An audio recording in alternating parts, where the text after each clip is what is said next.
मित्रों, नमः संस्कृताय। आप सभी का हमारे YouTube चैनल में स्वागत है।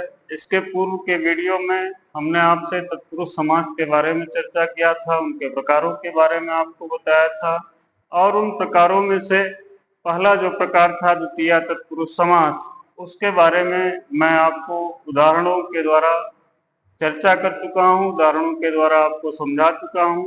आज हम लोग तृतीया तत्पुरुष समास के बारे में अध्ययन करेंगे। तृतीया तत्पुरुष समास का जो पहला सूत्र होता है वह होता है तृतीया तत्कृतार्थेन गुणवचनेन, अर्थात पूर्व पद तृतीया में हो और उत्तर पद उसी तृतीयांत पद के द्वारा किया गया कोई गुणवाचक शब्द हो तथा अर्थ शब्द हो तो वहां पर तृतीया तत्पुरुष समास होता है। यहाँ मैंने लिखा भी हुआ है कि जिस तत्पुरुष समास का पूर्व पद तृतीया विभक्ति में हो ऐसे तृतीयांत सुबंत पद का तत्कृत अर्थात उसके द्वारा किए गए, उसके द्वारा यानी तृतीया जो सुबंत पद आया हुआ है, तृतीयांत सुबंत पद आया हुआ है, उसके द्वारा किए गए गुणवाचक शब्द के साथ तथा अर्थ शब्द के साथ तृतीया तत्पुरुष समास होता है। अब हम उदाहरणों से इनको समझने का प्रयास करते हैं। जैसे यहाँ लिखा हुआ है संकुलया खंड। संकुल का अर्थ होता है सरौता। सरौते से जो किया गया खंड हो, टुकड़ा हो, उसको हम संकुलया खंड या संकुला खंड कहते हैं। अब संकुला खंड का जब हम विग्रह करते हैं तो हमको मिलता है संकुलिया खंड। यहाँ संकुलिया ये तृतीया विभक्ति का सुबंत पद है और जो खंड है यह उसी संकुला के द्वारा, संकुल के द्वारा किया गया गुणवाचक शब्द है, अर्थात सरौते से जो टुकड़ा किया गया है वह शब्द है, वह खंड है। तो यहाँ पर तत्पुरुष समास हो जाएगा, क्योंकि सूत्र आपका कहता है कि तृतीया तत्कृत गुणवचनेन, अर्थात तृतीया पद हो पूर्व में और उत्तर पद उसके द्वारा किया गया गुणवाचक शब्द हो तो तृतीया तत्पुरुष समास होता है। यहाँ पर संकुलया जो लिखा हुआ है यह तृतीयांत सुबंत पद है और खंड संकुला के द्वारा ही किया गया गुणवाचक शब्द है, तो इसलिए संकुलया खंड में समास होकर के संकुला खंड पद बन जाता है, अर्थात सरौते से किया गया टुकड़ा। दूसरा हम देखते हैं कि धान्येन अर्थ। धान्य ये सामासिक पद है, धान्यार्थ है। जब हम इसका सामासिक विग्रह कर देते हैं तो हमको मिल जाता है धान्येन अर्थ। अब ये जो धान्येन है ये तृतीयांत सुबंत पद है और इसका समास अर्थ शब्द से हो रहा है, इसलिए यहाँ पर तृतीया तत्पुरुष समास होगा। इसी तरीके से आप देख लें दानेन अर्थ है, अर्थात दान से प्रयोजन, सामासिक पद दानार्थ है। जब हम इसका विग्रह कर देंगे तो हो जाएगा दानेन अर्थ।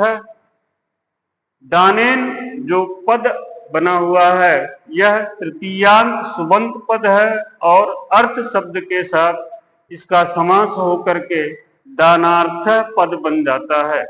इस प्रकार से और भी उदाहरण आपको आपकी पाठ्य पुस्तक में मिलेंगे, तो आप उनको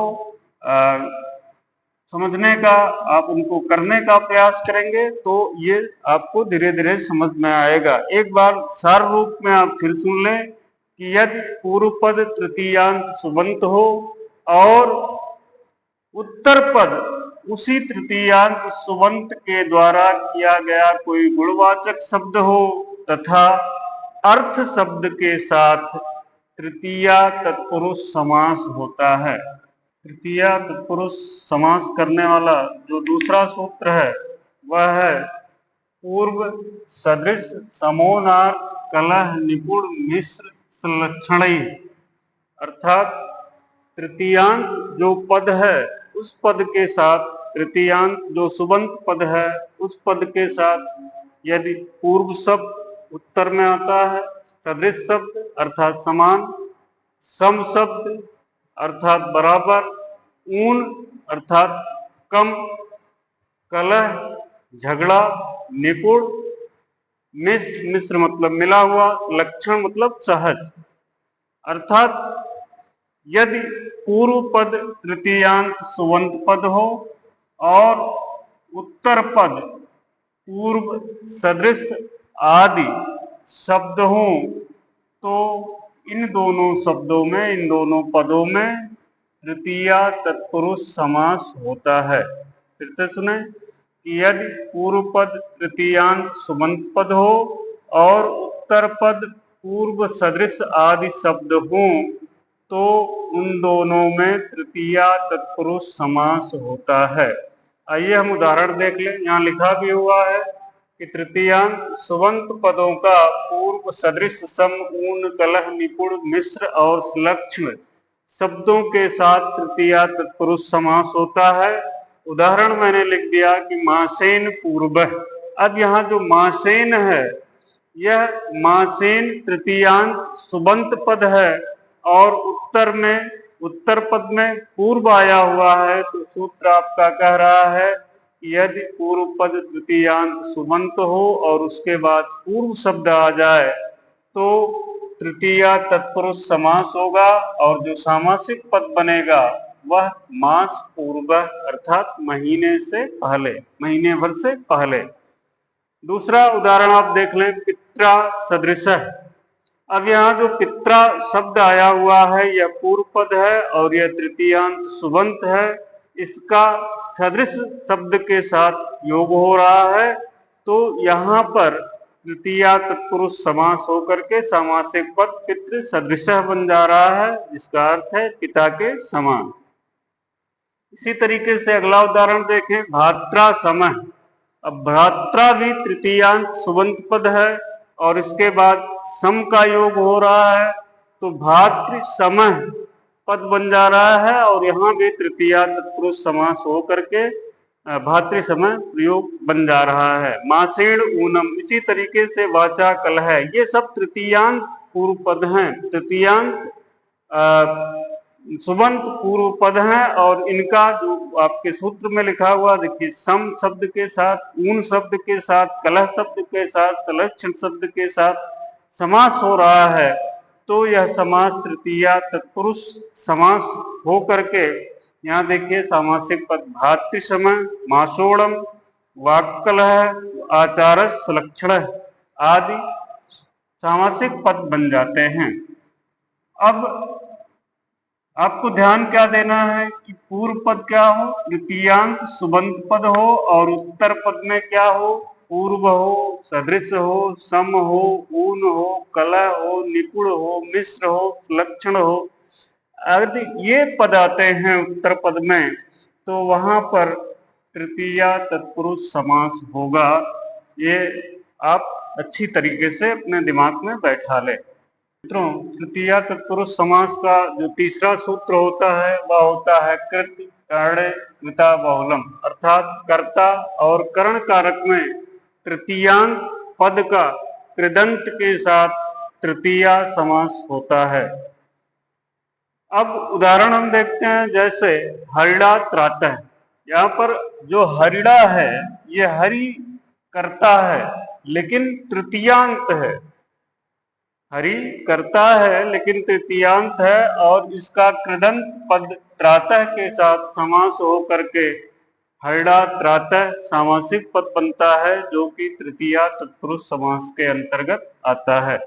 इसी तरीके से नखई भिन्न। अब यहाँ जो नख है यह करण है और नखई भिन्न मतलब नख से फाड़ा गया, ये जो भिन्न शब्द है यह कृदंत पद है, तो यहाँ करण के अर्थ में तृतीयांत जो नख शब्द आया हुआ है इसका कृदंत भिन्न शब्द के साथ समास हो करके नख भिन्न सामासिक पद बनता है और यह भी तृतीया तत्पुरुष समास के अंतर्गत आता है। इसी तरीके से धर्मेण रक्षित है, यहाँ ये धर्मेण ये भी आपका करण है और इसके द्वारा रक्षित तो यहाँ रक्षित जो आया है यह कृदंत है और धर्मेण करण का तृतीया है, तो यहाँ धर्म रक्षित सामासिक पद बनता है और यह भी तृतीया तत्पुरुष समास के अंतर्गत आता है। मित्रों, इस प्रकार से आपने देखा कि तृतीया तत्पुरुष समास करने के 3 सूत्र हैं।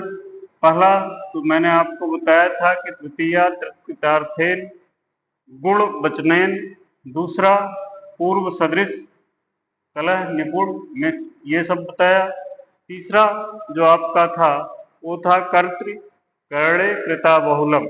इन सूत्रों को मुझे आशा है कि आप अच्छी तरीके से समझ गए होंगे और तृतीया तत्पुरुष समास के मैंने उदाहरण भी आपको अलग अलग बता दिए। अब आप अपने पाठ्य पुस्तक से, जो भी पाठ्य पुस्तक आपके पास होगी, उन पाठ्य पुस्तकों से इनके उदाहरणों को करने का प्रयास करिएगा। यदि आपको कहीं दिक्कत होती है, परेशानी होती है, तो आप मुझे कमेंट बॉक्स में कमेंट करें, आपकी समस्या का निदान किया जाएगा।